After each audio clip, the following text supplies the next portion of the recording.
Man, I'm sad, guys. My last time in the trailer with you guys for a little bit. Quick little 4-show run. Back in the studio tomorrow. Man, you guys are coming in with the coolest questions. Let's talk about it. So do the house engineers or does the house ever get upset whenever you let them know that you're bringing your own people in? So first off, if you're ever gonna bring your own crew into a venue, you need to advance that show.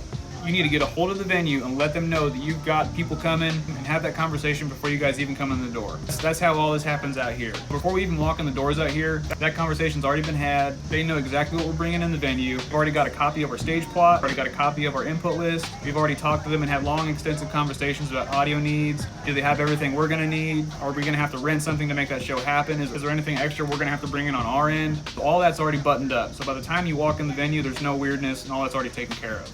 That being said, you still do run into some people that get pretty grumpy. And it's not because of the pay situation, because ideally if you're going to work and you're clocking in, it doesn't matter if the band's bringing somebody in that day or not. You're still there working, so you should get paid. If you're not getting paid, get your ass out of there. Go find somewhere that'll pay you for showing up. There's two different kinds of personalities you'll usually run into that actually do get grumpy about this kind of thing.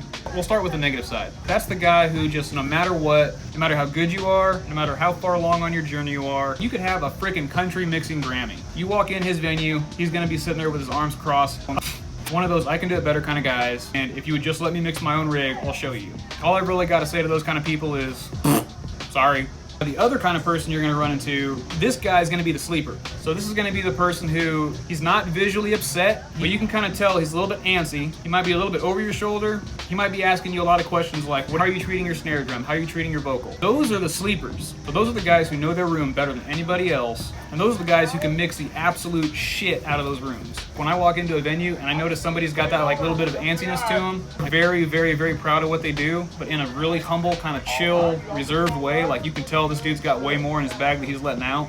I'll lean into those guys. I'll totally say, you know, hey, like what's the low end usually like in this room? What's the headroom usually like? Is there a couple things I need to know about this room before I really start digging into this PA? Those guys are gonna be your best friends on the road. Those are really good engineers, those are sleepers, and those are the guys who are gonna end up on buses later on. You're definitely gonna run into those guys again. If you guys walk into a venue and you run into the latter, you run into the guy that's a sleeper and he cares, kick that guy $20, man. Give that guy a t-shirt. Like, tell him you appreciate him. Like, that's gonna be the motivation that's gonna keep him in there and keep him driving to be the best version of that he can be.